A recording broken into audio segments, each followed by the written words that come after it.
ก่อนมั่นคงองค์อาจราชสีห์ตอนมั่งมีอำนาจวาสนาอุดมล้ำกำลังและวังชาอนิจจาขาลงมั่นคงจรจึงอยากเตือนเพื่อนเราผู้เขลาขลาดหมดอำนาจเมื่อไรอย่าให้สอนทุกสิ่งล้วนอนิจจังพึงสังวรผลสะท้อนจะเป็นเช่นสิงโตขอถวายความนอบน้อมแด่พระรัตนตรัยมีพระพุทธเจ้าเป็นต้นขอถวายความเคารพพระมหาเถระพระเถรานุเถระเจ้าคณะพระสังฆาธิการทั่วโลกมีพระเดชพระคุณพระธรรมเสนาบดีเจ้าคณะภาค7วัดพระธาตุวสุเทพเป็นต้นและขออำนวยพรแด่ท่านผู้ฟังท่านผู้ชมสาธุชนพุทธบริษัททั้งหลายวันนี้รายการ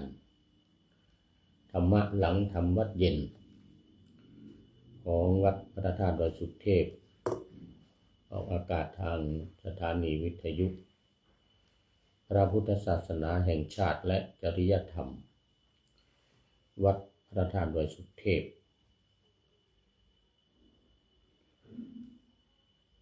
ระบบ FM 96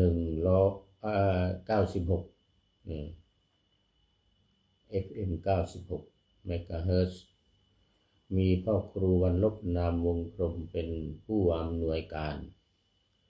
อาจารย์พระมหาประสิทธิ์ประสาธิโกเป็นหัวหน้าสถานีและอาตมาภาพพระครูวริยัติยานุศาสตร์เป็นผู้บรรยายเป็นประจำทุกวันเวลา 18:40 นาทีถึง 19 นาฬิกาวันนี้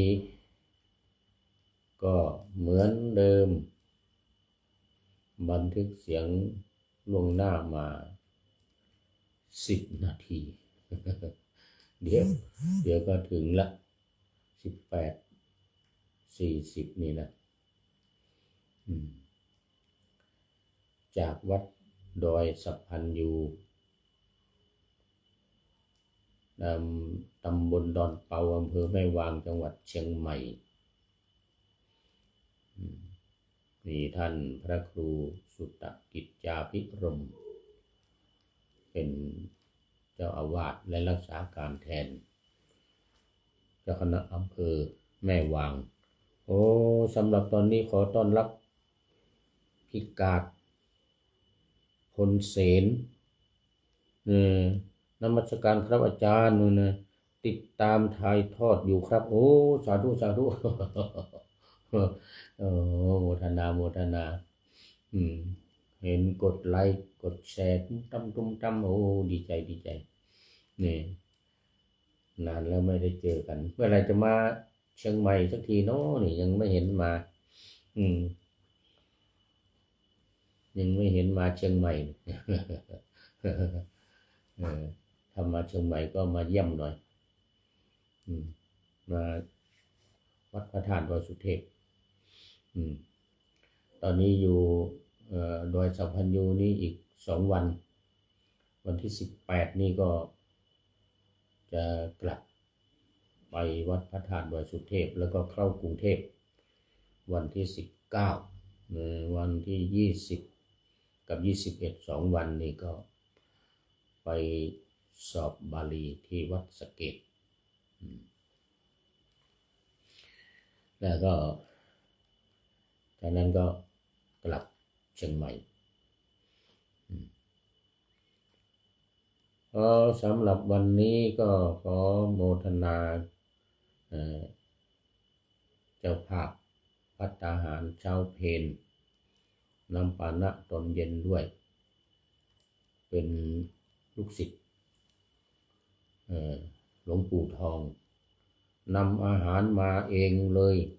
วันนี้ถ้ามาจะแวะมานมัสการครับโอ้สาธุสาธุดีมากดีมากได้เจอกันคนเก่าคนแก่สมัยโบราณ10 ปี20 ปีมาแล้ว30 ปีมาแล้วมั้งเนี่ยโอ้สมัยอยู่อินเดียนี่นะ40 ปีมาแล้ว40 ปีมาแล้วเนี่ย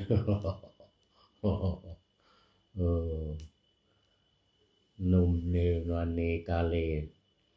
นึกถึงถิ่นเก่าเมืองปัตตนะเมืองปัตตนะเมืองขยาประเทศอินเดียมหาวิทยาลัยปัตตนะ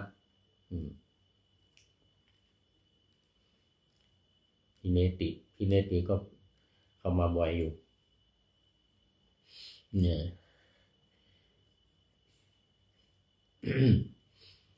สาธุสาธุ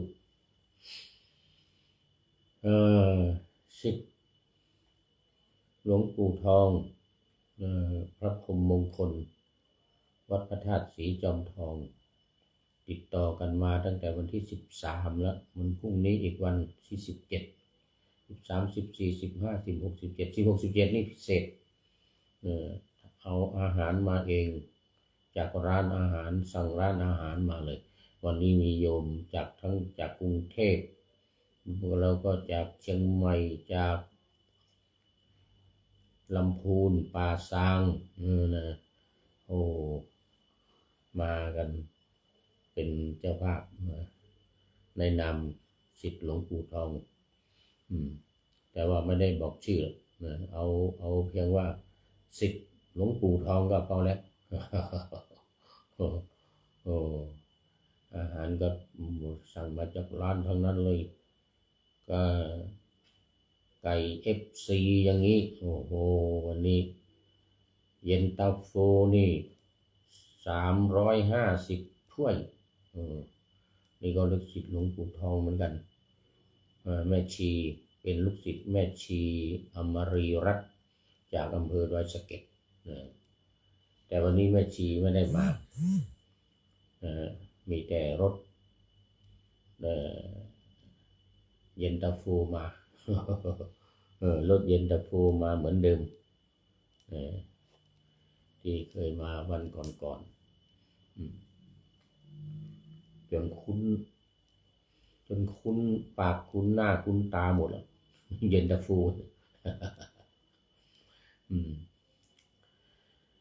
ก็ขอบคุณและการอนุโมทนาเป็นอย่างยิ่งไว้ณที่นี้สำหรับวันนี้ก็มาพูดถึงธรรมะกันเลยหลังทำวันเย็นวันนี้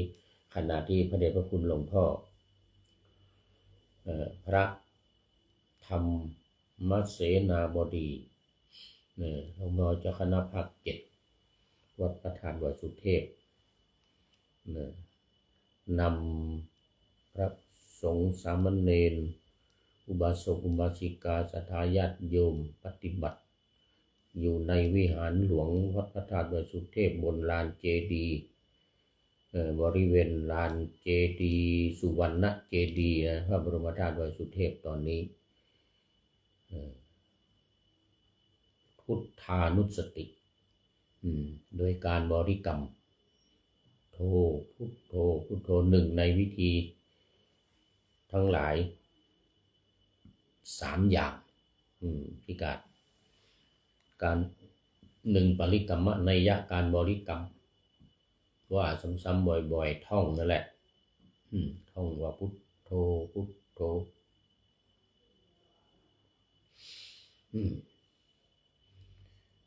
2คณนานัยยะนี่นะนับแล้วก็3อนุสรณานัยยะการระลึกตามเช่นระลึกถึงคุณพระพุทธเจ้า56อย่างนี้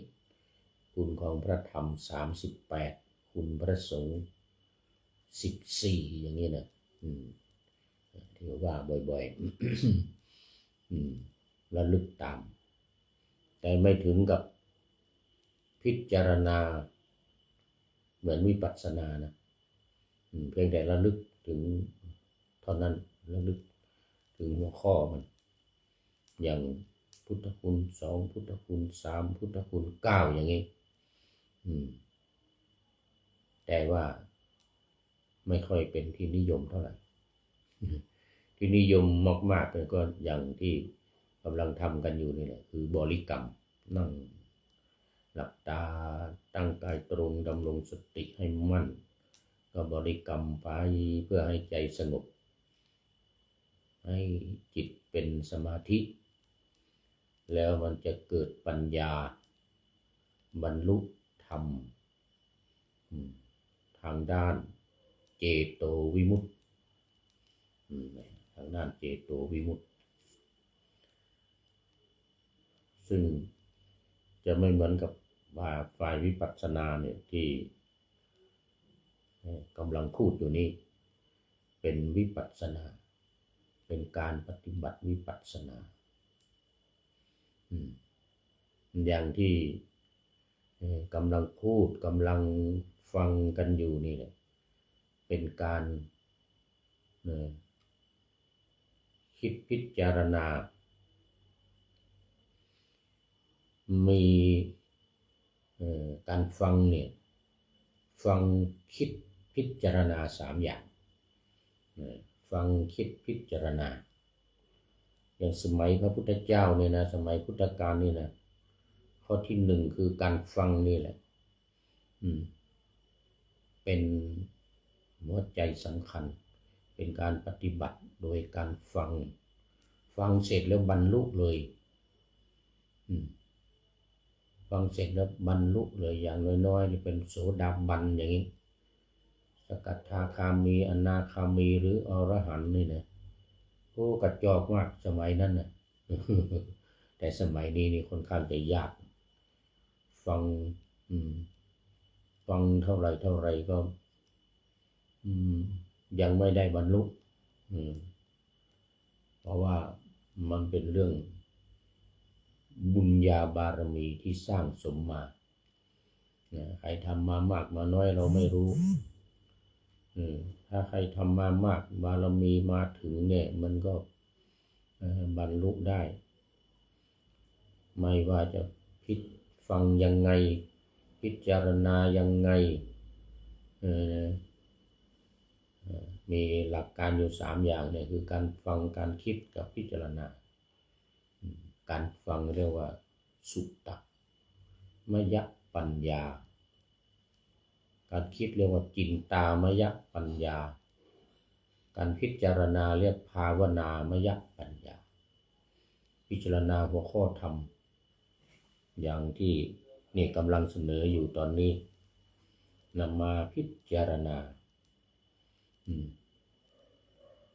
ฟังนี่ง่ายที่สุด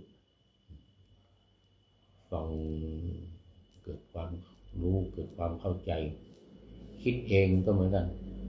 เพื่อให้เกิดความรู้เกิดความเข้าใจพิจารณาตามหัวข้อที่พระพุทธเจ้าให้ไว้นี่ก็เหมือนกันพิจารณาเพื่อให้เกิดความรู้เกิดความเข้าใจนี่แหละตัวสำคัญอยู่ตรงนี้ให้เกิดปัญญาญาณไม่ใช่ปัญญาธรรมดาปัญญาญาณคือความรู้ที่เป็นไปทางโลกุตระเป็นไปในทางธรรมไม่ใช่เป็นไปในทางโลกความรู้ในทางโลกเช่นปัญญานี่โอ้เป็นเรื่องภายนอกโอ้ตอนนี้ขอต้อนรับคุณโยมฝนศรีลานี่คุณฝนศรีลานี่จากอำเภอแม่แจ่มจังหวัดเชียงใหม่โอ้โมทนานี่ไม่เห็นนานแล้วนี่โอ้กดไลค์มาตุ้มตั้มเลยโมทนาแม่แจ่มก็ไม่ได้ไปนานแล้วเหมือนกันหลายปี เดี๋ยวจะไปเยี่ยมแม่แจ่มสักปีสักวันต้องมีเวลาก่อนไปเยี่ยมแม่แจ่มสักหน่อยหนาวเนี่ยตรงนี้เราจะหนาวเราอยู่ในดอยอยู่ในห้วยในดอยบนภูเขาสูงไม่ไกลความจริงอยู่นี่หลังดอยอินทนนท์เนี่ยนี่จากนี้ไปแม่วินไปข้ามดอยอินทนนท์นี่ใกล้อำเภอจอมทองนี่แล้วก็ข้ามไปขึ้นดอยอินทนนท์ไปแล้วก็ลงไปด้านหลังดอยอินทนนท์นี่ก็ถึงแล้วแต่หนาวมากเนี่ยแม่แจ่มนี่หนาวโมทนาโมทนานะหลักการ3อย่างเนี่ยนะอย่างวันนี้ก็พิจารณากันทั้งผู้พูดทั้งผู้ฟังไปด้วยพิจารณาไปด้วยวันนี้อยู่ในข้อที่3คือสัญญาเนี่ยสัญญาข้อที่1รูปข้อที่2เวทนาข้อที่3สัญญาข้อที่4สังขารข้อที่5วิญญาณนี่ข้อที่พระพุทธองค์วางไว้หมวดที่1นี่ขันธ์5หมวดที่2อายตนะ12หมวดที่3ธาตุ18หมวดที่4อินทรีย์22หมวดที่5อริยสัจ4หมวดที่6ปฏิจจสมุปบาท12รวมแล้ว73หัวข้อพิจารณาได้สรุปลงในไตรลักษณ์คืออนิจจังทุกขังอนัตตาคุณโยมฝนบอกว่ากราบสาธุสาธุสาธุเจ้าดีใจเป็นเพื่อนกันวันนี้ต้องทำ4รายการสำหรับพรุ่งนี้พอมันจะออกมันต้องทำ5รายการนี่อันนี้รายการนี้เป็นรายการออกตรงเวลาเดี๋ยวต้องทำล่วงหน้าไว้อีก3รายการ4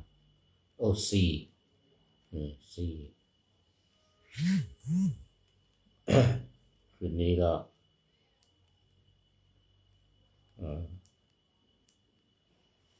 นอนดึกหน่อยนอนดึกหน่อยเอามาสัญญานี้คือความจำได้หมายรู้ส่วนใหญ่จะเป็นเรื่องในอดีตที่ผ่านมาแม้ผ่านไป1 ชั่วโมงผ่านไป1 นาที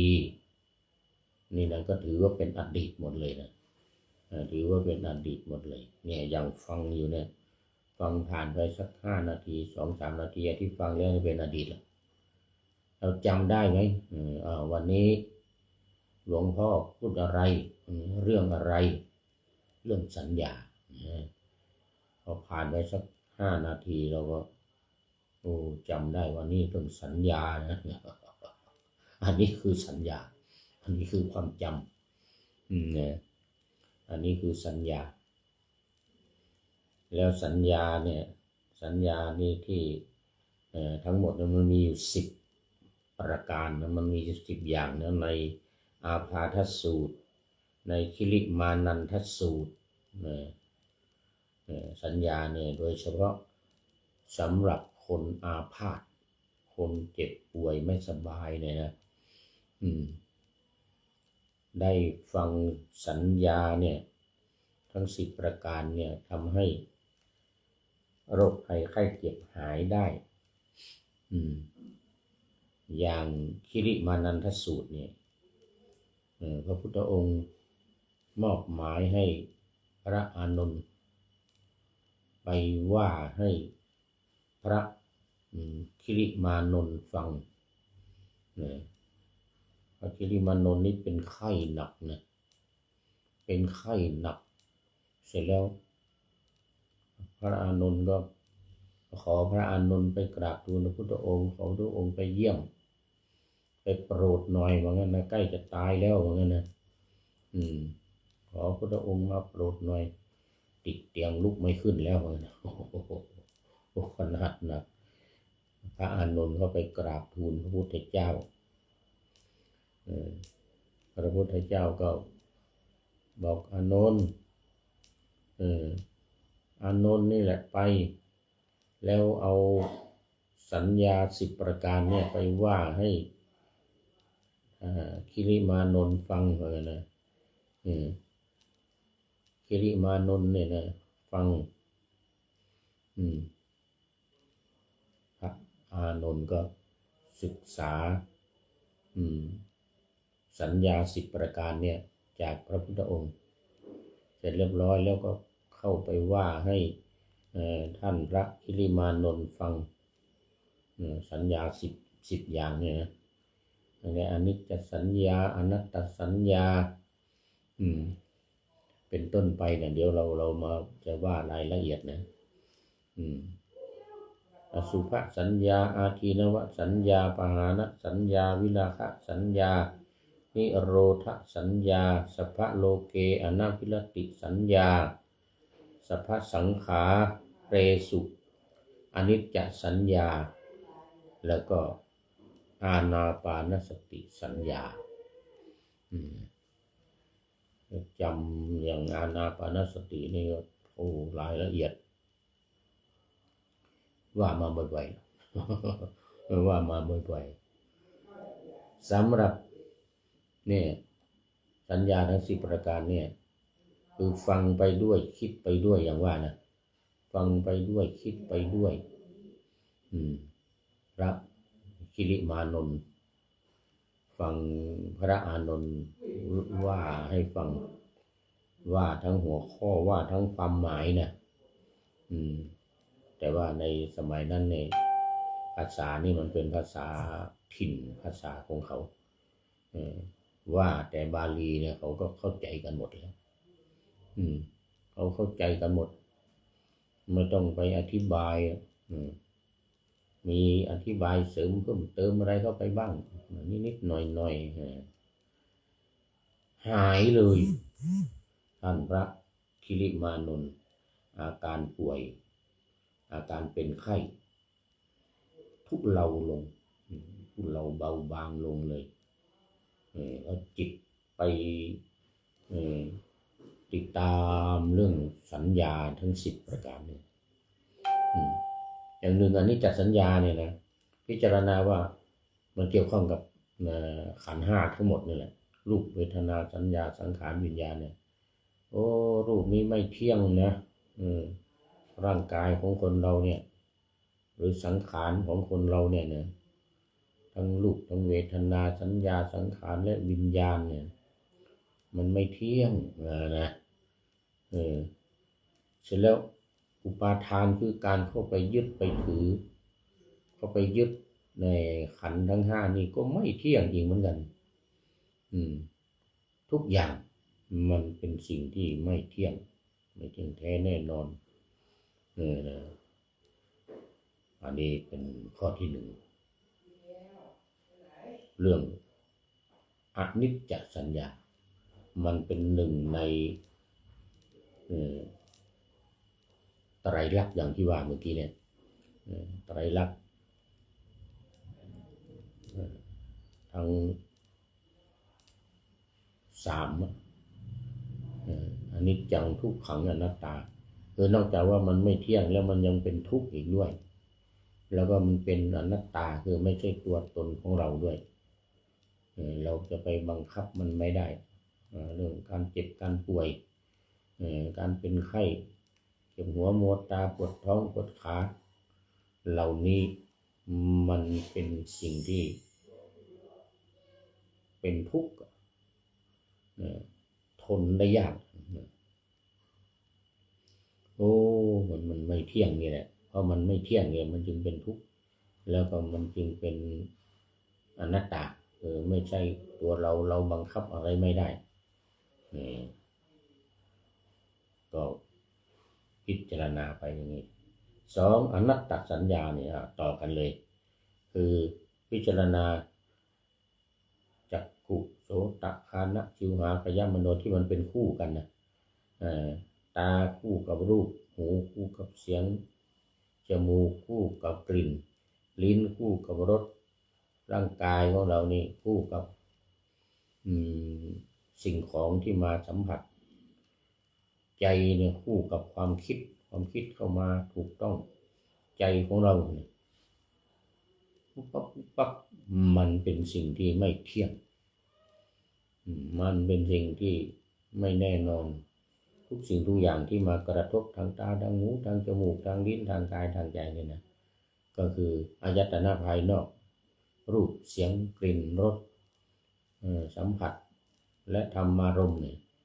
มันมากระทบแล้วมันก็จากไปอยู่ก็อยู่ไม่นานเพราะว่ามันเป็นอนิจจังไม่มั่นคงไม่ถาวรไม่อยู่ตลอดไปแต่เหล่านี้พิจาร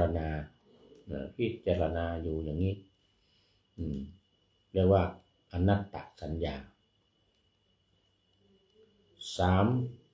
อสุภสัญญาพิจารณาถึงว่าขันธ์ทั้งห้าเนี่ยรูปเนี่ยโดยเฉพาะรูปเนี่ยมันเป็นสิ่งที่ไม่สวยงามเป็นสิ่งที่สกปรกไม่สะอาดอย่างเงี้ยนะทั้งหน้าทั้งตาแข้งแขนขาปากจมูกอะไรต่างๆเหล่านี้มันเป็นต้องไปเข้าสู่กายคตาสติที่สติที่เป็นไปในกายของเราทั้งข้างนอกทั้งข้างในตับไตไส้พุงเป็นสิ่งที่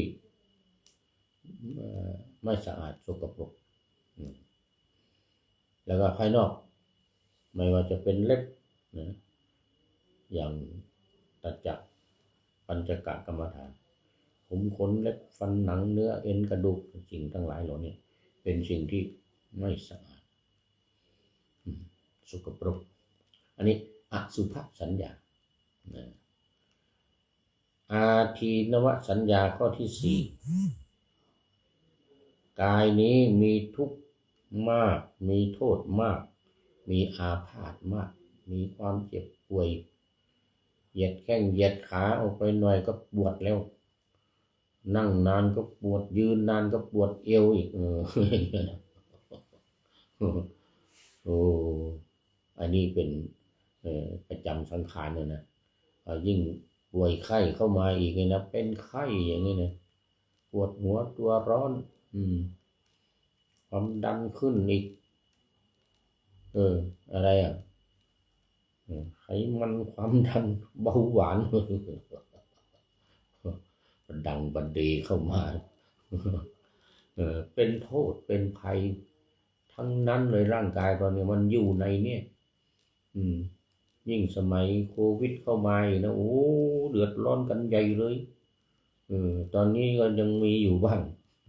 เห็นยังปิดปากกันอยู่เอาปิดจมูกปิดปากกันอยู่นี่นี่แหละมันเป็นโทษเพราะอะไรเพราะสังขารเพราะร่างกายเรานี่แหละนี่เป็นเรื่องว่าเนี่ยมันเป็นโทษเขาเรียกอาทีนวสัญญานี่เราจำได้เราพิจารณาอยู่ตลอดอย่างเงี้ยนะมันเรียกเกิดสัญญาขึ้นมาเกิดความเข้าใจขึ้นมาข้อห้าปหานสัญญากามวิตกอันเกิดขึ้นแล้วพยาบาทวิตกอันเกิดขึ้นแล้วหรือวิหิงสาวิตกความเบียดเบียนนี่นะมันเกิดขึ้นในใจของเราแล้วมันก็อยากจะทำอยากจะเบียดเบียนเขาอยากจะทำร้ายอันตรายเขาหรือว่าผูกเวรผูกกรรมอะไรต่างๆมัดตัวมัดใจเรามากขึ้นยิ่งขึ้นอะไรเหล่านี้นะอันนี้แหละเขาเรียกว่าจะต้องละเขาเรียกปหานสัญญาปหานะคือการละ การประหารการทำให้มันหมดไปทำให้มันสิ้นไปเมื่อว่าสิ่งทั้งหลายนี่เราจะต้องบรรเทามันมีมากมีหนักก็บรรเทาลงอย่างความโกรธมีมากนี่ก็บรรเทาให้เบาบางลงความใคร่ความอยากตัณหาความใคร่ราคะมีมากก็ทดลงเบาบางลงทำให้มันลดลงอย่างเรียกว่าปหานสัญญาจำไว้ว่าจะต้องเอาให้มันลดน้อยถอยลงให้เบาบางลงเรียกว่ากำจัดมันสิ่งที่สละได้ก็สละออกไปเนี่ยนะสละออกไปอย่างนี้เรียกว่าปหานสัญญาข้อที่6ที่6วิราคะสัญญาธรรมชาติที่สงบประณีตเป็นที่ระงับสังขารทั้งปวงทำเป็นที่สละคืนอุปธิทั้งปวงสละคืนอุปธิคือกิเลสที่อยู่ในสันดานที่นอนเนื่องอยู่ในสันดานของเราก็บรรเทาหรือกำจัดหรือลดน้อยถอยลงกลายเป็นความสงบภายในคือสงบจากกิเลสนะสงบจากกิเลสเกิดจากสิ่งเหล่านี้เรียกว่าวิราคะให้มันลดน้อยถอยลงความอยากความต้องการทั้งหลาย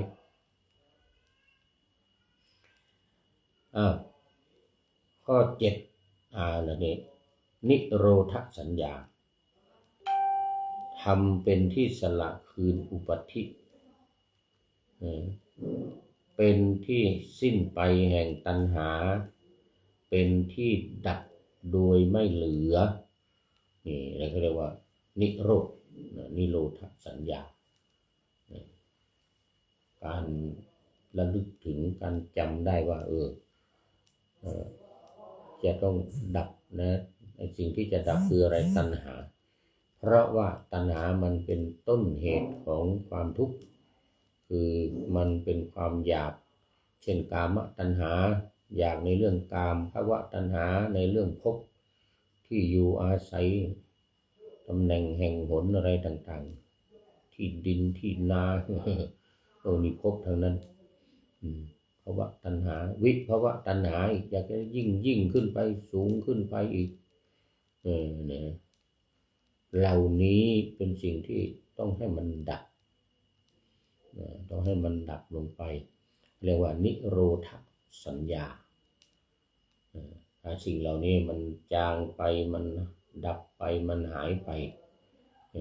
ก็จะทำให้เกิดความโล่งความสว่างสะอาดสงบในจิตใจเรียกว่านิโรธสัญญาข้อที่7ข้อที่8สัพพโลเกอนัพพิรติสัญญากำหนดหมายในความไม่เพลิดเพลินในโลกทั้งปวงสิ่งทั้งหลายบรรดามีในโลกเนี่ยที่คนทั้งหลายกำลังลุ่มหลงไหลใฝ่ฝันกันอยู่การเที่ยวเตร่เฮฮาการสนุกสนานสำราญอะไรต่างๆสิ่งที่ทั้งปวงที่มันมีอยู่ในโลกเนี่ยเขาเรียกว่าสัพพโลเกในโลกทั้งปวงในสิ่งทั้งหมดเนี่ยอนัพพิรตินี่คือไม่เพลิดเพลินไม่ชอบใจไม่ดีใจเนี่ยเพราะฉะนั้นเมื่อไม่มีความเพลิดเพลินหลงไหลใฝ่ฝันก็เป็นอิสระจิตเนี่ยเป็นอิสระจากสิ่งทั้งปวงเหล่านั้นที่จะมาผูกพันผูกรัดจิตใจของเราจิตใจของเราก็เป็นอิสระตัวนี้สัพพโลเกอนัพพิรติสัญญาต้องให้เกิดขึ้นให้มีขึ้นให้ได้ไม่มากก็น้อย มันทั้งหมดไม่ได้นะนี่จะเป็นสัพพะโลเกนะทั้งหมดมันไม่ได้ก็ไปสักส่วนหนึ่งครึ่งหนึ่ง ก็ยังดีข้อที่ 9สัพพะสังขาเรสุอนิจจสัญญาอันนี้ผมจำในความไม่เที่ยงในสังขารเอาละทีนี้สังขารคืออะไรก็คือร่างกายของเรานี้คือสังขาร2สังขาร3ในตัวของเราเนี่ยร่างกายของเราเนี่ยหรือขันธ์5เนี่ยรูปเวทนาสัญญาสังขารวิญญาณไอตัวสังขารเนี่ยเป็นตัวปรุงแต่งนะทั้งที่เป็นรูปธรรมและเป็นนามธรรมเนี่ยที่เป็นรูปธรรมก็คือเนี่ยอย่างตัวตนเรานี้ที่มองอยู่เห็นเนี่ยตัวนามธรรมคือทางจิตทางวิญญาณนะสิ่งเหล่านี้จะต้องมองเห็นมันว่ามันเป็นของไม่เที่ยงสังขารของเราเนี่ยทั้งที่เป็นรูปทั้งหน้าตาทั้งที่เป็นนามจิตใจนี่ทั้งหมดมันเป็นสิ่งที่ไม่เที่ยงแท้แน่นอนสุดท้ายอานาปานสติอานาปานสติสัญญาตัวนี้จำในเรื่องของลมหายใจลมหายใจทั้งจำทั้ง16ขั้นตอนก็ยิ่งดีแต่ที่สำคัญเอาง่ายๆก็คือหายใจเข้าหายใจออกลมหายใจเข้าลมหายใจออกเหล่านี้นี่นะมันไม่เที่ยงยังไงมันเข้าไปแล้วมันไม่อยู่มันก็ออกมาโอ้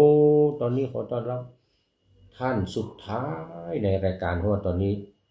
ใกล้จะหมดเวลาคุณโยมพนมเคารพรักนมัสการครับนี่นะจากอ่างทองจังหวัดอ่างทองโอ้วัดสักแก้วว่าของพระเดชพระคุณหลวงพ่อท่านเจ้าคุณพระวชิระสิกขาการท่านอาจารย์ดร.พระมหาไพเราะกิษณะของเรานักประพันธ์เขียนเขียนกลอนเนี่ยนะโครงพิการผมรู้จักท่านอาจารย์พระมหาไพเราะดร.พระมหาไพเราะได้เรียนทำปริญญาเอก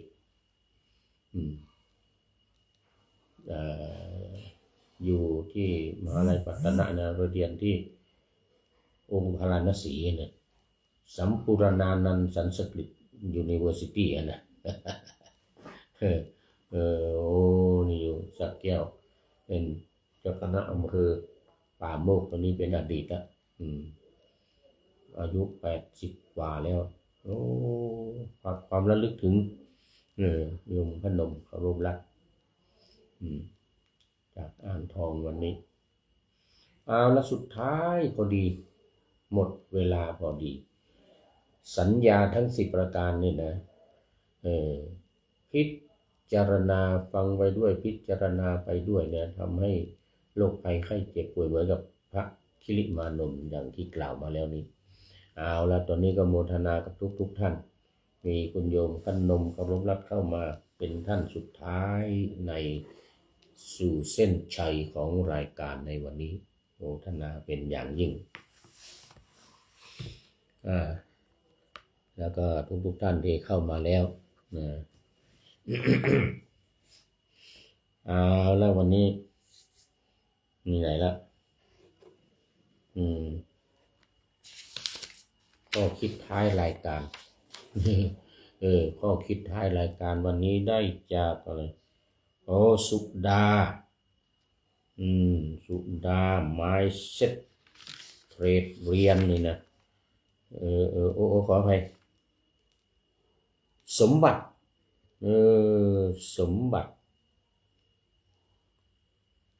สุเนศสมบัติสุเนศ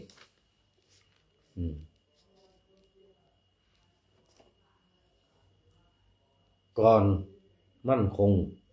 องค์อาจราชสีห์ตอนมั่งมีอำนาจวาสนา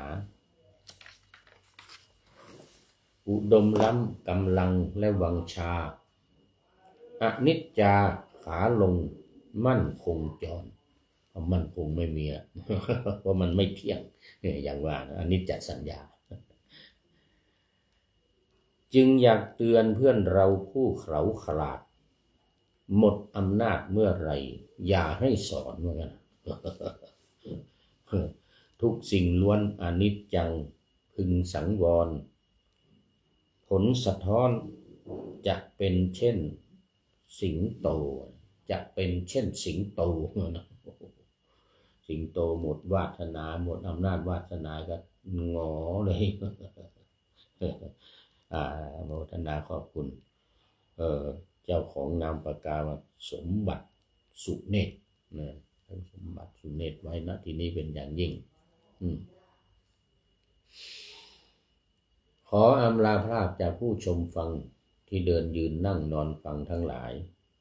ขอให้มีความสุขใจและกายสดชื่นสบายไปตลอดกาลนำเอาธรรมะไปปฏิบัติเพื่อให้กำจัดทุกข์ใหญ่ภัยพานพ้นเกิดตายในวัฏสงสารบรรลุนิพพานทุกท่านกันเถิดขอเจริญพร